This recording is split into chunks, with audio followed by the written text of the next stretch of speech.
Yemen's truce.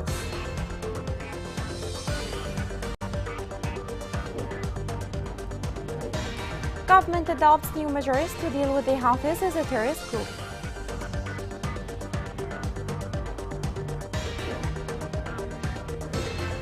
Houthis continue to abuse the education system in Yemen.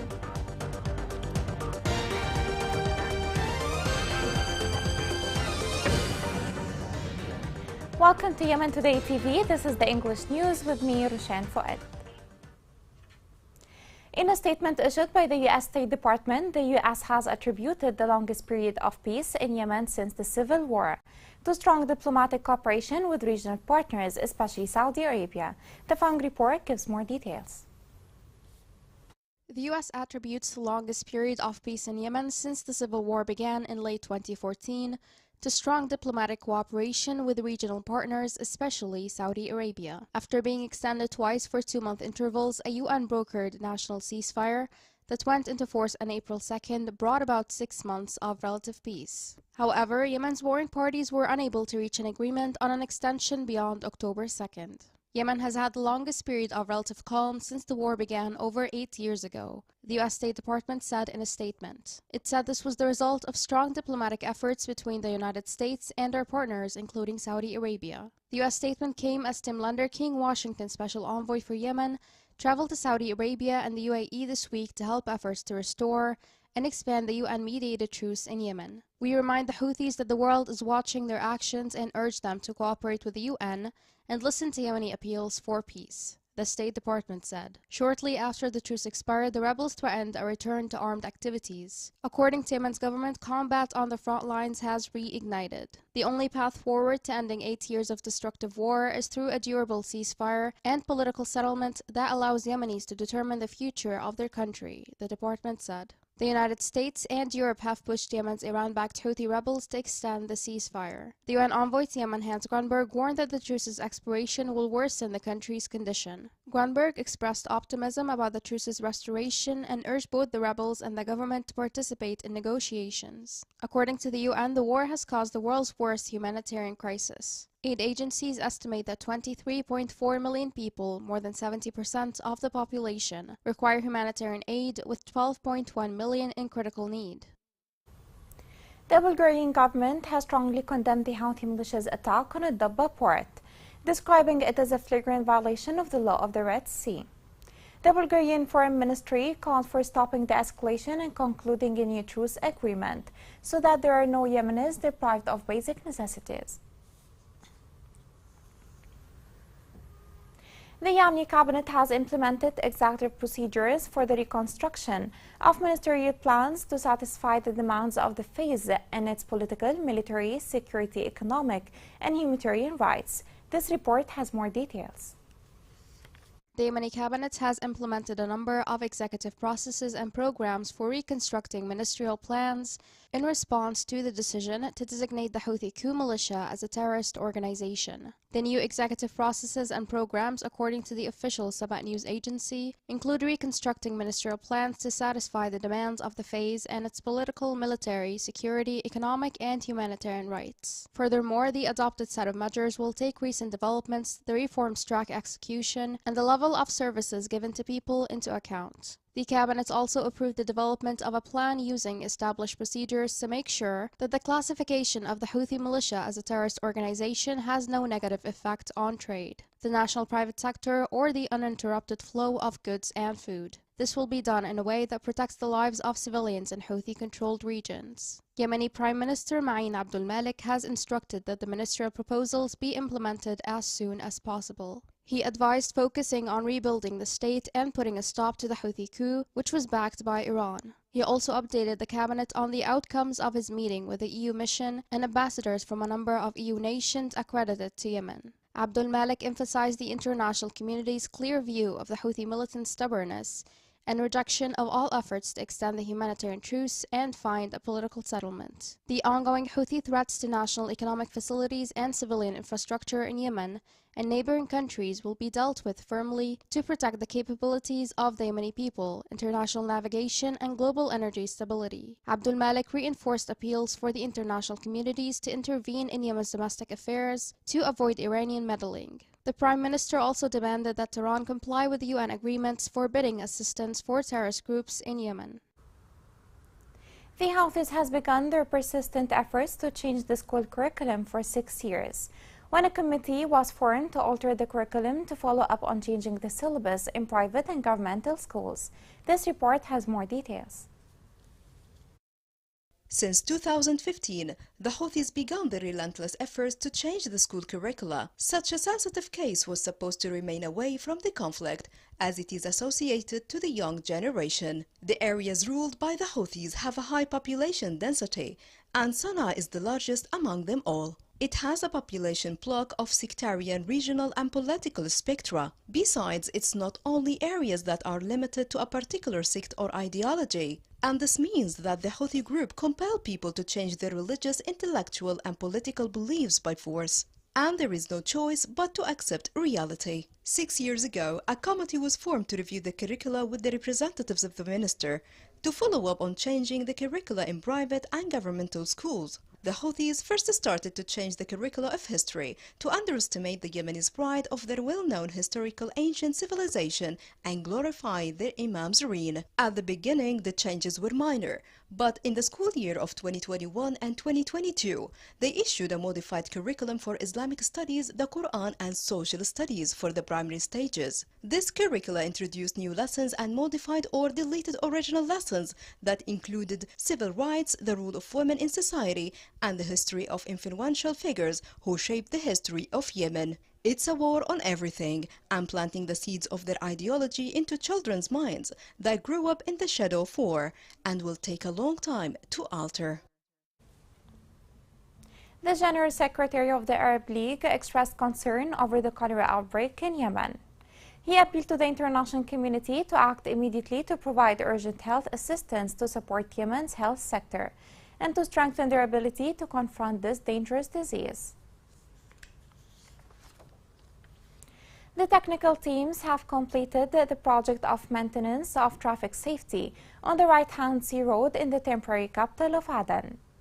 The project is funded by the Roads and Bridges Maintenance Fund, and it was supervised by the Ministry of Public Works and Roads and the local authority in Aden. The project manager confirmed the completion of the work of the road linking the districts of Aden. 90% of Al Anab Bridge Protection Project has been completed to protect it from flood damage in Lahj Governorate. The chairman of the board of directors was briefed on the level of implementation of the ongoing works in the project, which has reached a completion rate of 90%.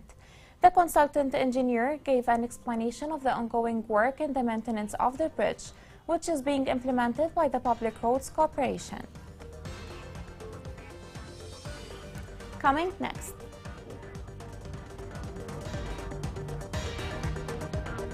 Haifa Subay and Shada Al-Toi, Yemeni artist, awarded presenting European Prize.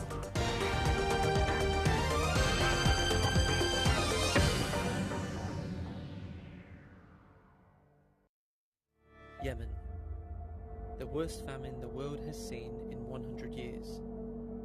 Right now, over 8 million people are facing starvation. Since the beginning of the war, 85,000 children have died due to the lack of food. We cannot allow this to continue. The Yemeni people can't wait. Welcome back. Two young female artists from Yemen succeeded in arousing the world's interest and sympathy with the tragedy that has been going on for 8 years. This report has more on Haifa Subay and Shada Al-Toi's story. In light of the severity of the war and its painful effects on Yemenis, two Yemeni women have succeeded in winning international awards for their excellence in fine arts, as an expression of their success in transferring the pain of Yemeni women to the international arena. The fine artist Haifa Subay won the Cedar Award for the year 2022 from the Prince Claus Foundation of Netherlands, in an appreciation of her artistic activities in support of women and children issues during the war period.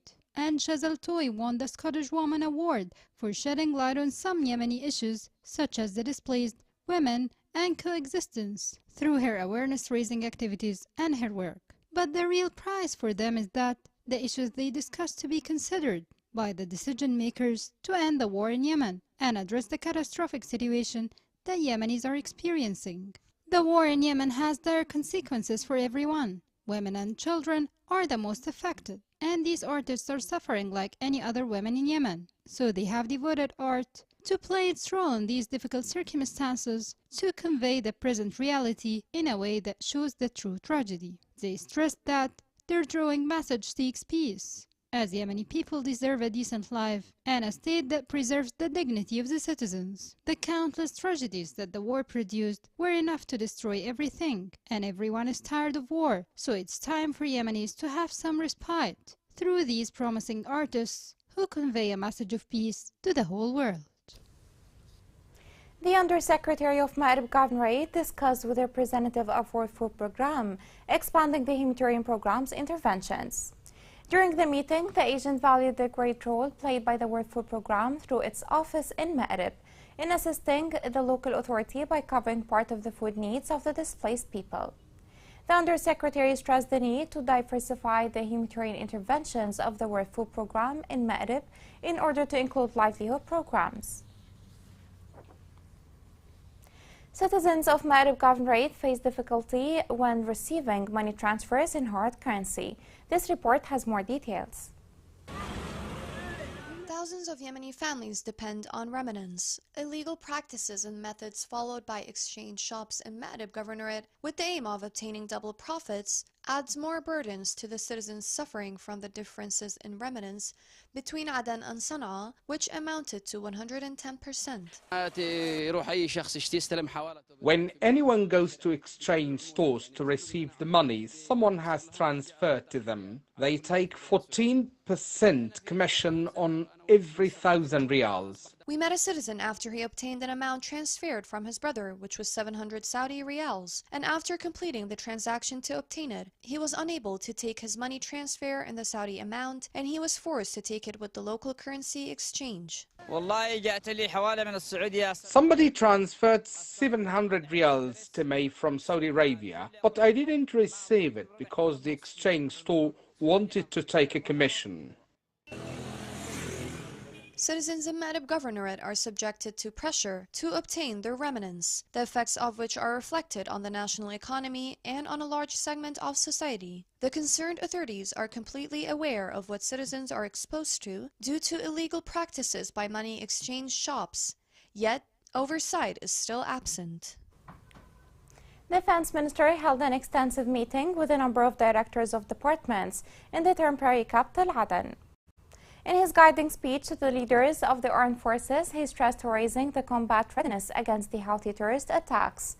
The Minister of Defense noted the importance of military training because of its crucial role in achieving victories and reducing losses on the battlefield.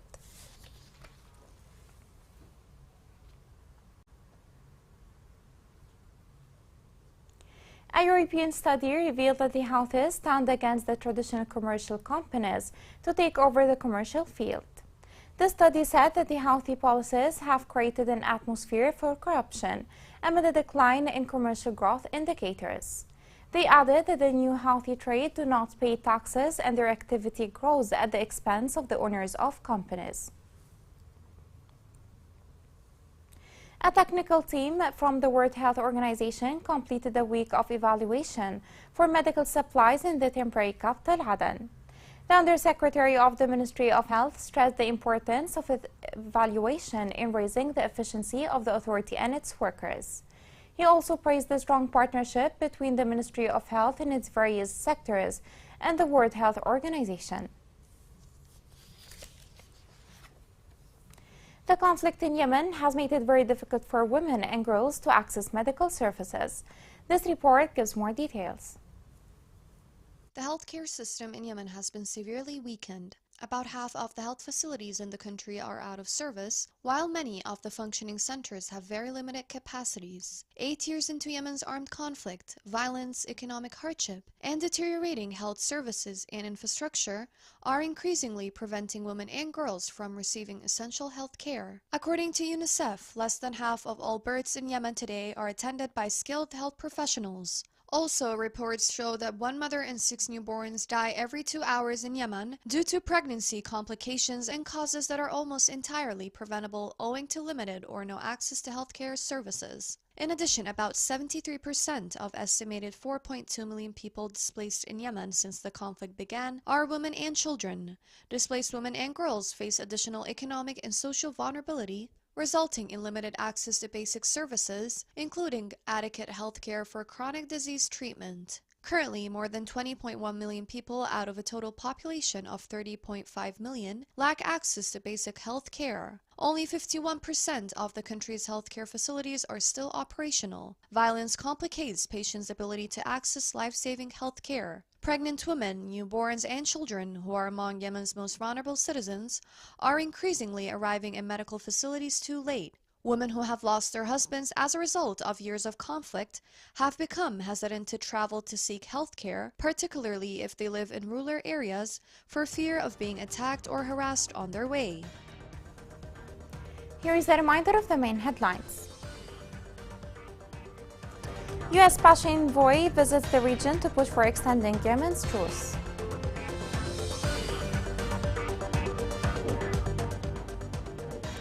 Government adopts new measures to deal with the Houthis as a terrorist group.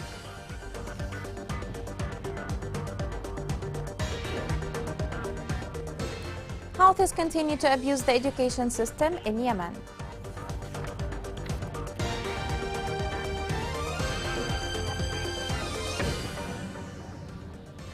This is the end of the news. It was Roshan Fouad. See you soon.